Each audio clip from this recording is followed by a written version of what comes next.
It was kind of always a little bit of a rough path, even growing up, being with a single mother, and ended up started using drugs pretty young. It was middle school, high school, marijuana and drinking.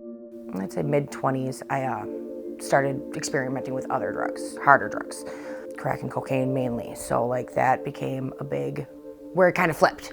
Basically got into legal trouble for not only misuse of my food stamps at the time, but I also got in trouble with my children because I was allowing a lot of different people watch them, and one of those individuals abused them. And so I kind of got in charge for neglect, for failure to protect them or be there for them in those type of situations.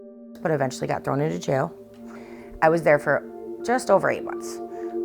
And honestly, I think if I would have been let out earlier or even given some of those opportunities, I might not have made it to where I am now. Housing's hard. And even when I first jumped out of jail, my probation officer said, that's gonna be the hardest thing for you. And I'm like, oh no, that'll be fine. It's gonna be getting a job. Hands down, she was right. Housing was the hardest. At that point, ARC was like, you need to reach out to Seton House. And I did. So let's talk about what happened last week. Seton House provides stability and safety to single women and single women with children.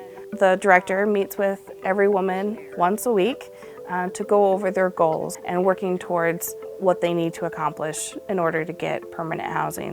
And she was able to get stability and safety in Seton House to work on other things in her life so that she could have her children and have a good job and work on permanent housing, that she wouldn't have to worry about those other influences in her life.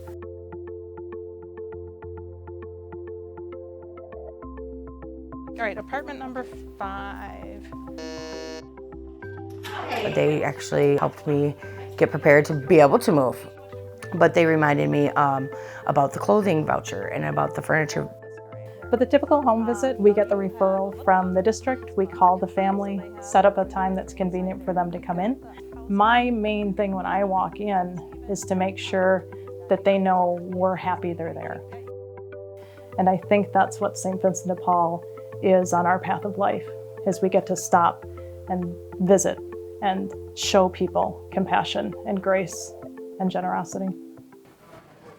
Number 17, is this your first time here? We serve everybody here, whether you're somebody that you've been employed and worked your whole life but suddenly got laid off and are just going through a really rough patch, to people that are having trouble getting started, in college and finding that job and trying to, get their life established. That saves you when you ain't got any money coming in or little money coming in. That makes or breaks it right there. And that's another make or break type situation. You need your medicines, and it's a lot of people, it's like medicine or food, and I mean, that's not an easy choice. That shouldn't make a choice anybody should have to make.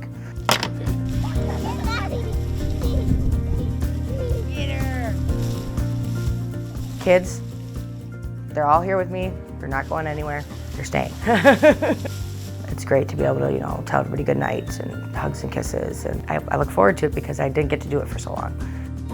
And there was more times than not that I did not see the light at the end of the tunnel, did not see it happening. And without St. Vincent's help, it probably wouldn't have.